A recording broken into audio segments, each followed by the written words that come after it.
আপনার লোকজন আমার উটগুলো ধরে এনেছে, আমি উটের মালিক, কাবা ঘরের মালিক আমি কাবা ঘরের মালিক না, আমি উটের মালিক, উটগুলো ফিরিয়ে দিতে বলে।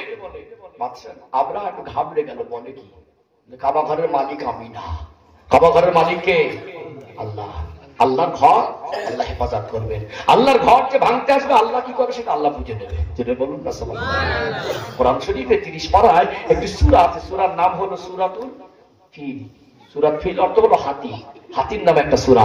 যেহেতু হস্তি বাহিনী নিয়ে কাবা ঘর ধ্বংস করতে এসেছিল, বাদশা আবরাহা ভালো একটা বড় দামি হাতির উপরে সাওয়ার হয়ে ছিল। আল্লাহ পাক ঝাঁকে ঝাঁকে পাখি পাঠিয়েছিলেন, ঝাঁকে ঝাঁকে ওয়ারসালা আলাইহিম তায়রান আবাবিল, ঝাঁকে ঝাঁকে পাখি। ওই পাখিদের ঠোঁটের উপর মাথায় একটা ছোট পাথর বুটের দানার মতো, দুটো পায়ে দুটো কাকরের দানার মতো, ওই পাথর কাকর নিয়ে জেদ্দার দিক থেকে উড়ে দলে দলে ঝাঁকে ঝাঁকে পাখি এসে উপর থেকে দানাগুলো ছোলার দানার মতো, চানার দানার মতো, বুটের দানার মতো ফেলে দিয়েছিল। মস্তক থেকে ঢুকে মলদার থেকে বেরিয়ে গেল। আল্লাহ পাক হস্তি বাহিনীকে ওখানে মিলিয়ে দিলেন, ধ্বংস করে দিলেন। যেটা বলুন সুবহানাল্লাহ। আল্লাহর কাবা ঘর ধ্বংস করতে, সেই ইতিহাস বলছে আল্লাহর কাবা ঘর ধ্বংস করতে আসলে আল্লাহ একসাথে গ্রহণ করেছে। এটা শ্রেষ্ঠ ঘর। কি ঘর? আল্লাহ কাবা ঘর। আজ পর্যন্ত আল্লাহর কাবা ঘরের দিকে আঙুল তোলার সাহস পৃথিবীর কোন বাদশা ইতিহাস জানে? আল্লাহর কাবা ঘর ধ্বংস করতে গেলে খবর আছে, ওটা হেফাজত করার মালিক কে? আল্লাহ। ও ভাইজানেরা, সোনার মানিক যুবকেরা, আব্বারা মায়েরা, আল্লাহ নবীর দাদু আব্দুল মুত্তালিব দুনিয়ায় যারা তদানীন্তন সময় যারা মক্কার মানুষদেরকে সাবধান করে দিয়েছিলেন, খবরদার যেন বের হবেন না, আপনারা নিরাপদ জায়গায় থাকুন। হস্তি বাহিনী দিয়ে আল্লাহ বাদশা আবরাহাকে শায়েস্তা করেছিলেন না করেননি? এটা আমার নবীর দুনিয়ায় তশরিফ আনার 50 অথবা 55 দিন আগে একটা ঐতিহাসিক ঘটনা ঘটেছিল। আমার নবীর আগমনের সময় অন্ধকারে ডুবে থাকা মনুষ্যত্ব বোধ হারিয়ে দাঁড়াচ্ছিল। আমার নবী দুনিয়া আসবেন, মামেনা উপলব্ধি করছেন। আমার হাবিব, আমার সোনার মানিক দুনিয়া আসবেন। মামেনাকে স্বপ্নের মধ্যে বহুবার সান্ত্বনা দিয়েছেন। মামেনা বুঝতে পারছেন হয়তোবা আজ রাতে আমার রাসূলুল্লাহ, আমার দয়ার নবী দুনিয়া আসবেন। 12 রবিউল আউয়াল সুবে সাদেক সোমবার 570 খ্রিস্টাব্দে। এই তারিখটা নিয়ে ইখতিলাফ আছে। কোন কিতাবে এসেছে 9 তারিখ, কোন কিতাবে 20 তারিখেরও কথা বলা হয়েছে, কিন্তু 12 রবিউল আউয়াল তারিখটা নির্দিষ্ট করে বলা যাবে না। কিন্তু 12 রবিউল আউয়ালে অনেক ঐতিহাসিকবিদ, অনেক কিতাবের মুসান্নিফ তারা সহিহ মত পোষণ করেছে। ও ভাইরা বাবাজিরা, আল্লাহ নবী সাল্লাল্লাহু আলাইহি সাল্লাম তশরিফ আনবেন। আল্লাহ নবীর মামেনা চিন্তার মধ্যে পড়ে গেলেন, আজ আমি অসহায়, আমার পাশে কি কেউ থাকবে না? কিতাবের বর্ণনা এসেছে মামেনা দেখছেন তার ঘরে কয়েকজন লম্বা লম্বা পর্দাক সহিত তার ঘরে কয়েকজন মহিলার আগমন ঘটলো। পরিচয় দিতে লাগলেন, মামেনাকে সালাম করলেন। ও বিশ্ব নবীর জননী মা আমেনা, আপনি মন খারাপ করবেন না, দুশ্চিন্তা করবেন না। আপনার পাশে আপনাকে সেবা সন্তুষ্ট করার জন্য, সান্ত্বনা দেওয়ার জন্য আল্লাহ পাক আমাদেরকে পাঠিয়েছেন। এই 3 জনা অথবা 4 জনা মহিলা এসেছিলেন। একজনের নাম হলো ফেরাউনের স্ত্রী। ফেরাউন ছিল কাফের, তার স্ত্রী ছিল ইমানদার হযরতে আসিয়া। একজনা ছিলেন হযরতে মা মারিয়াম আলাইহিস সালাম, আর একজনা ছিলেন হযরতে হাজেরা। অন্যান্য নামও এসেছে। আল্লাহ নবীর তশরিফ আনার মুহূর্তে ওই রাতে মামেনাকে সান্ত্বনা দেওয়ার জন্য আল্লাহ দয়াময় আম্মাজান হযরতে রাহিমা, আম্মাজান হযরতে আসিয়া, আম্মাজান হযরতে মারিয়াম জান্নাতি রমণী গুলোকে আল্লাহ পাক মামেনাকে সান্ত্বনা দেওয়ার জন্য পাঠিয়ে দিয়েছিলেন। জোরে বলুন সুবহানাল্লাহ। রাত বলে আল্লাহ আপনার হাবিবকে আমার মাঝে প্রেরণ করেন। দিন বলে আল্লাহ আপনার হাবিবকে দিনে প্রেরণ করেন। কেননা দুনিয়ার মানুষ বলবে নবী আমার দিনে দুনিয়া এসেছিলেন, দুনিয়ার মানুষ বলবে নবী রাতে এসেছিলেন, আমি সম্মানী হয়ে যাব, দিন বলে আমি দিন সম্মানী হয়ে যাব। আল্লাহ সিদ্ধান্ত নিলেন আল্লাহর প্রিয় হাবিবকে রাতে আর দিনে পাঠাবেন না, রাত দিন কাউকে দুঃখ দিলেন না। সুবে সাদেকের সময় আমার নবীকে পাঠাবেন। আমেনা বলছেন আমি আমেনা অবাক হয়ে গেলাম, আমি দেখতে পাচ্ছি আমার ঘর থেকে যেন আসমান পর্যন্ত একটা সাদা কাপড়ের পর্দা দিয়ে একটা সিঁড়ির মতো রাস্তা করে দেওয়া হয়েছে।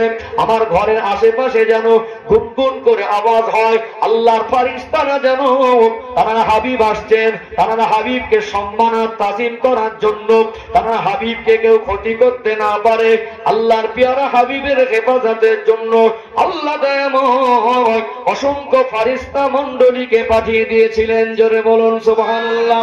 আমিনা বলছেন দুনিয়ার মানুষ বাচ্চা ভূমিষ্ঠর সময় ব্যথা যন্ত্রণা অনুভব হয়, মায়েদের ব্লিডিং হয়, বাচ্চা ভূমিষ্ঠর সময় মায়েরা অনেক কষ্ট পায়, কিন্তু আমি মেনা অবাক হয়ে গেলাম। আল্লাহ দয়াময় আমার ঘরে তার হাবিবকে তশরিফ বানালেন। আমি আমেনা দেখতে পেলাম সামান্য বেলাট খনন হয়নি, আমি আমেনা দেখতে পেলাম আমার দয়ার নবী পূর্ণিমার চাঁদের থেকে চেহারা চমকাচ্ছে। আল্লাহ দয়াময় তার প্রিয় হাবিবকে জানো জান্নাতি পানি দিয়ে গোসল করে পাঠিয়েছেন। জোরে বলুন সুবহানাল্লাহ। বাচ্চা ভূমিষ্ঠ করে বাচ্চার গায়ে একটু নোংরা লেগে থাকে, আল্লাহর হাবিবকে এত সাফ সুতরা করে পাঠানো হলো, মনে হবে জানো আল্লাহ দয়াময় তার হাবিবকে জান্নাতি পানি দিয়ে গোসল করিয়ে পাঠিয়েছেন। আমার নবী যেন সিজদারত অবস্থায় তিনি কি যেন গুনগুন করে বলে। আমেনা বলছেন আমার মনে হলো আমার রাসূল যেন দুনিয়া আসার সাথে সাথে সিজদায় পড়ে তার উম্মতের জন্য আল্লাহর কাছে আবদার তুলে ধরেছিলেন, রব্বি হাবলি উম্মতি, রব্বি হাবলি উম্মতি। আমি আমেনা দেখতে পেলাম আল্লাহর হাবিব আসার সাথে সাথে আমার পুরো ঘরটা আলোয় আলোকিত, নূর আর নূর হয়ে গিয়েছে। বলেন না, আমেনা বলছেন আমার হাবিব এসেছেন, আমার রাসূলকে আমি দেখলাম আল্লাহ খাতনা করা অবস্থায় পাঠিয়েছেন। যেটা বলেন যে সমস্ত দেড়বেটারি মাথা মোটা মার্কা মানুষ বলে নবী আমাদের মতো মার পেটে ছিলাম, নবী মায়ের পেটে ছিলেন, নবীজির মার পেট উঁচুও হয়নি ভারীও হয়নি। আমরা দুনিয়া আসার সময় মায়েদের বেলাট খনন হয়েছে, আল্লাহর নবী তশরিফ আনার সময় মা আমেনা বলছেন আমি সামান্য বেলাটের চিহ্ন পাইনি। বাচ্চা ভূমিষ্ঠর পরে বাচ্চাকে সাফ সুতরা করতে হয়, আল্লাহর নবী দুনিয়া এসেছেন। মা আমেনা বলছেন আমার রাসূলকে যেন আল্লাহ জান্নাতি পানি দিয়ে গোসল করিয়ে পাঠিয়েছেন। যেটা বলুন সম্মানিত ভাইরা, ক্ষণিকের জন্য আল্লাহ পাক মা আমেনার ঘরটাকে যেন মা আমেনা বলছেন আমি আমার রাসূলকে আমি ক্ষণিকের জন্য যেন আমি খুঁজে পাচ্ছি না, আল্লাহ তার কুল মখলুককে আমার হাবিবের জন্য পরিচয় করিয়ে দিলেন। যেটা বলুন নবী এসেছেন বিশ্ববাসীর জন্য রহমত স্বরূপ হয়ে। নবী এসেছেন দীর্ঘ সময় আল্লাহর নবীর ঘরে কেউ প্রবেশ করতে পারেন নাই, আল্লাহর নবীর ঘরে কেউ প্রবেশ করার সাহসও পায় নাই। দীর্ঘ সময় মামিনা বলছেন আল্লাহ রাসূল আসাতে ফারিস্তারা আমার রাসূলকে সালাম জানাচ্ছে। যেটা বলুন সুবহানাল্লাহ। ফারিস্তারা আমার নবীকে সালাম জানাচ্ছেন। আমার নবী সাল্লাল্লাহু আলাইহি সাল্লাম তশরিফ আনলেন।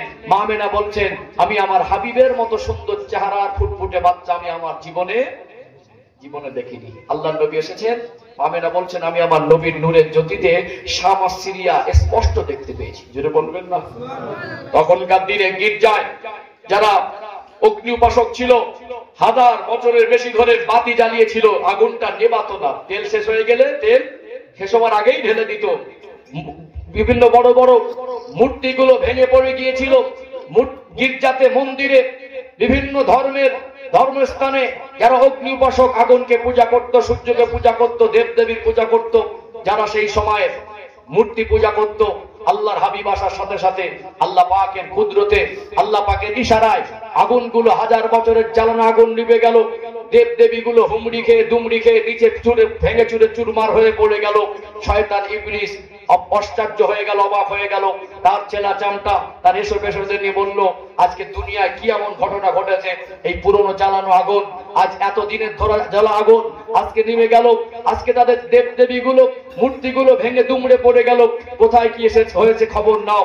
খবর পাওয়া গেল, ইবলিস শয়তান খবর পেল আল্লাহর নবী সাল্লাল্লাহু আলাইহি সাল্লাম তিনি দুনিয়ায় তাশরীফ এনেছেন, তিনি বিশ্ববাসীর জন্য রহমত স্বরূপ এসেছেন। তিনি খুব চেষ্টা করলেন আল্লাহর নবীর কাছে একটু আসবেন।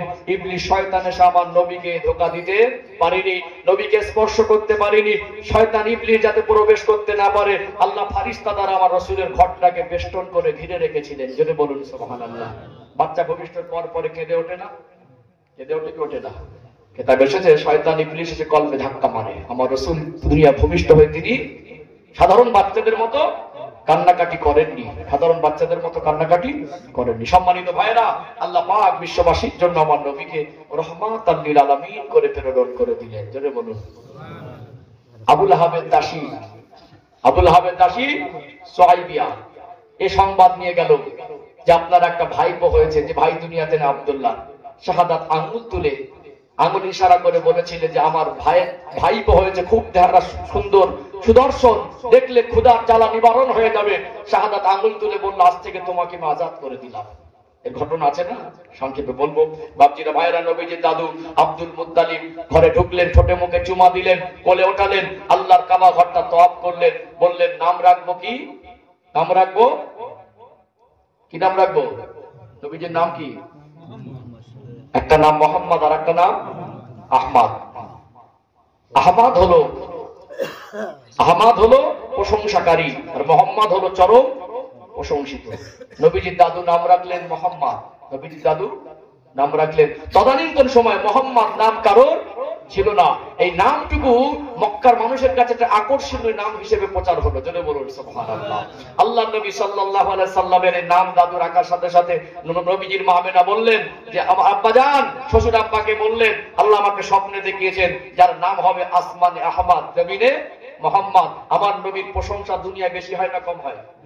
বেশি হয়, চরম প্রশংসিত। নবীর প্রশংসা সারা দুনিয়ায়, যে গ্রামে গঞ্জে পাহাড়ে নগরে জগরে সারা জায়গায় সমস্ত স্তরে আমার নবীর প্রশংসা আছে না নেই? আল্লাহ নবী নুরানি হালাতে আল্লাহ তাসবিহ পড়েছিলেন। আহমদ অর্থ হলো প্রশংসাকারী, অধিক প্রশংসা করি। আল্লাহ পাক আমার হাবিবের নূরকে বহুদিন একটা হালাতে রেখেছিলেন। আল্লাহর হাবিব আমার আল্লাহর প্রশংসায় রত ছিলেন। জোরে বলুন সুবহানাল্লাহ। আসমানে জানার নাম আহমদ, জমিনে জানার নাম মুহাম্মদ মুস্তাফা সাল্লাল্লাহু আলাইহি ওয়াসাল্লাম। আমার রাসূল দুনিয়ায় তাশরীফ আনলেন, আমার হাবিব দুনিয়ায় তাশরীফ আনলেন বিশ্ববাসীর জন্য রহমত স্বরূপ হয়ে। এই আবুল আহাব আল্লাহর নবীর চরম দুশমন ছিল না? ছিল। 12টা বাজতে চাই, কালকে একটু ঘটনা আগাবো। কালকে ইনশাআল্লাহ কালকে ঘটনাটা আগিয়ে দেবো ইনশাআল্লাহ। দুদিন একটু সময় দিলাম, কালকে থেকে ঘটনা ইনশাআল্লাহ মেন ঘটনাগুলো কালকে আসবে। যেহেতু নবীজি শিশুকালের ঘটনাগুলো আকর্ষণ না, শিশুকালের ঘটনাগুলো আকর্ষণ। নবীজির আম্মার ইন্তেকালের ঘটনা আসবে, আসবে কি আসবে না? তারপরে আল্লাহ নবীর এই যে ছোটবেলার যে ঘটনা, শিশুকালের ঘটনাগুলো হৃদয় ছোঁয়া ঘটনা, হৃদয় ছোঁয়া ঘটনা। এর পর ইনশাআল্লাহ আমরা নবীজির যৌবন জীবনে যাব, তারপরে ব্যবসায়িক জীবনে যাব। আল্লাহ যদি চায় তো কালকে ঘটনা অনেকটা আগিয়ে যাবে। আম্মাজান খাদিজার ঘর পর্যন্ত পৌঁছাতে পারে কিনা চেষ্টা করব। 24-25 বছর পর্যন্ত যাওয়া যায় ইনশাআল্লাহ। আজকে কিছু ইব্রাহিম আলাইহিস সালামের ঘটনাগুলো ভাইটাল ঘটনা ছিল তো, আর তাড়াহুড়ো করে বললেও আপনাদের মন জয় হবে না। এখন কিছু মানুষ বলবেন যে হুজুর 8 দিন 10 দিন সময়, তারপরে তাড়াহুড়ো করে ছেড়ে সাথে বলে যাচ্ছে, এরকম মনে হবে না? ওই জন্য দুদিন একটু সময় নিলাম, ইনশাআল্লাহ ঘটনা বেড়ে যাবে, অসুবিধা নেই। এবারে ইচ্ছা আছে যুদ্ধের ঘটনাগুলো অবশ্যই আসবে ইনশাআল্লাহ। মক্কার জীবনের ঘটনা তো আসবে, মদিনার জীবনের ঘটনাটা, আমি যেগুলো ঘটনা আছে যেগুলো আমাদের অবশ্যই জানা দরকার, বলা দরকার, অনেক কিছু নতুন নতুন ঘটনা আমি বলবো, আশাও আছে ইনশাআল্লাহ। একটা মনে রাখবেন যে সময় ইনশাআল্লাহ আমি বলে দেবো। এবছরে আমার ইচ্ছা আছে আপনাদের শেষ পর্যন্ত মদিনার জীবনের ঘটনাগুলো আনবো ইনশাআল্লাহ। কালকে একটু আগে দেবো ইনশাআল্লাহ। কষ্ট পেলেন নাকি? কিছু কথা একটু ভাইটাল কথা বললাম, প্রথমে একটু ভূমিকায় বললাম, মাঝে মাঝে